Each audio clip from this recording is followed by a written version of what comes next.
Olá, eu vou fazer esse vídeo para vocês a pedidos. Então, o assunto que eu vou trazer hoje é sobre o pós-internamento. Muitas pessoas têm dúvida do que fazer e como fazer no pós-internamento. Eu já falei em outros vídeos que as pessoas têm uma impressão errada do internamento. Elas acreditam que depois do internamento não precisa fazer mais nada. Ou não sabem que essa é uma doença incurável, ou não têm a informação, ou não querem acreditar que é uma doença incurável e que essa doença precisa de um tratamento contínuo, mesmo no pós-internamento. Até porque o internamento ele é uma pequena fase do tratamento. E a gente até costuma dizer que ficar sem drogas ou álcool dentro do internamento é fácil, porque não tem acesso. Mas como ficar sem o álcool e sem a droga aqui fora? Na sociedade, circulando, passando na frente dos bares, sentindo o cheiro da tua substância de preferência que as pessoas consomem na rua, em bares, enfim, nos mais diversos locais as drogas estão. Então, o que a gente precisa fazer depois que a gente sai do internamento? Existem algumas modalidades de tratamento que são dia.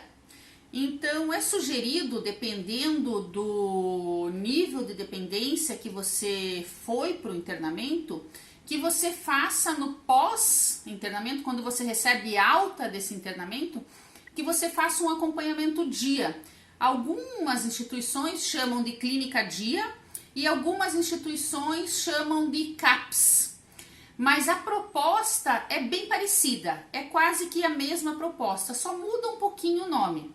Então você vai passar o dia nesse local fazendo o tratamento e no final da tarde você vai para casa. Tem alguns locais que fazem meio período, ou você vai pela manhã ou você vai pela tarde. E depois você vai fazer as suas atividades normais, você pode até trabalhar, você pode voltar a estudar, você vai viver a sua vida, mas com o tratamento junto, isso a gente não pode esquecer. Então essa é uma opção e é uma opção bem boa. Eu fiz isso no meu pós-internamento. Eu fiz CAPS por um longo período e foi muito importante para mim, foi muito bom para mim, porque dentro do CAPS você aprende a lidar com você mesmo, com seus sentimentos, porque a gente está na rua. E às vezes a gente tem uma discussão com a nossa família ou a gente tem alguma questão de frustração e aí ao invés de buscar substância, a gente leva isso para o tratamento, para o CAPS ou para a clínica dia, porque é onde a gente está se tratando e é onde a gente precisa levar esses pontos, né? Que a gente chama de gatilhos, que podem ser gatilhos para o uso. E também, não menos importante, existem os grupos de mútua ajuda. Eu hoje, com 14 anos limpa, frequento grupos de mútua ajuda semanalmente. Junto com o CAPS, eu já frequentava grupos de mútua ajuda. Então, o que eu fazia? Eu ia para o CAPS todos os dias, de segunda a sexta-feira, meio período no meu caso era, e de noite eu ia para o grupo.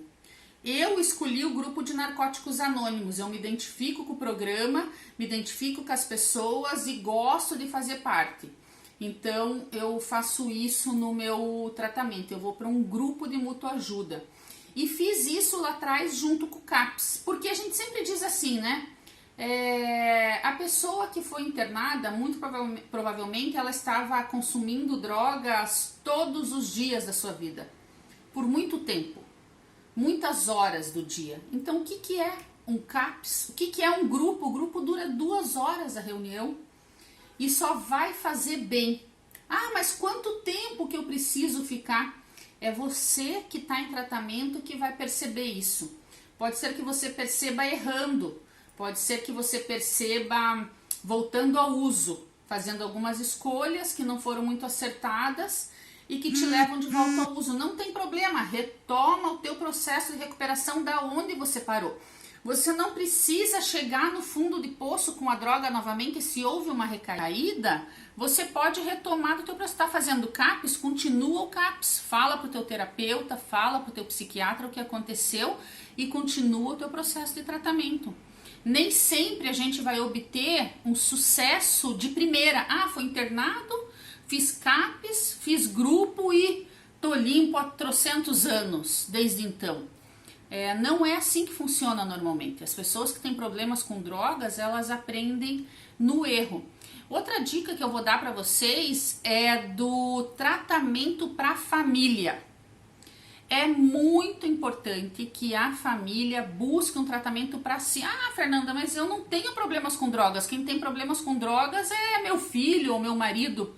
Não tem problema, porque a dependência química é uma doença que afeta a família.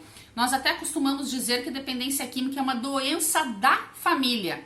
E às vezes a gente nem percebe que a própria família pode ser um gatilho para o uso. E como que eu vou conseguir descobrir isso se eu sou facilitadora do uso do meu filho? Ou se o meu comportamento pode ser um gatilho para o uso do meu filho?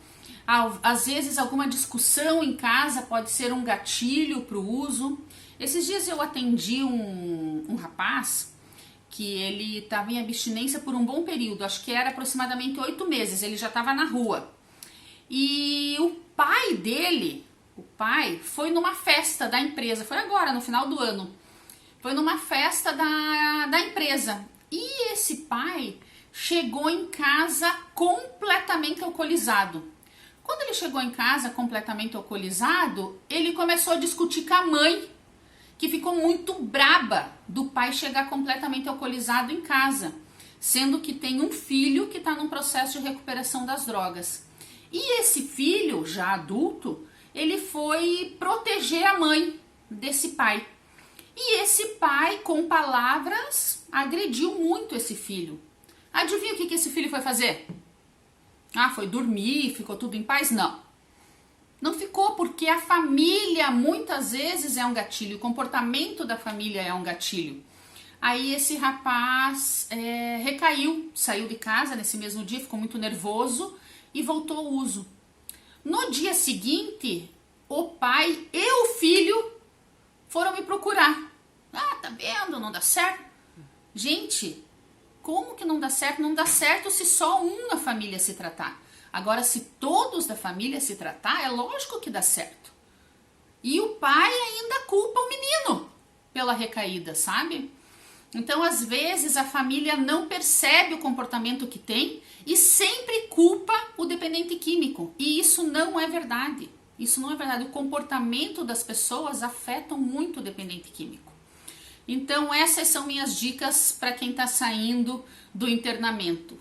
CAPS, grupo de mútua ajuda, clínica dia, psicólogos, psiquiatras, terapeutas, qualquer linha de terapia é importante. Se você quer uma terapia natural, uma terapia holística, tranquilo, segue se te ajudar. Espiritualidade é importante também, procura um vínculo de espiritualidade que vai fazer bem para você. E não se esquece, tratamento para família. Essas são as dicas. Um grande abraço.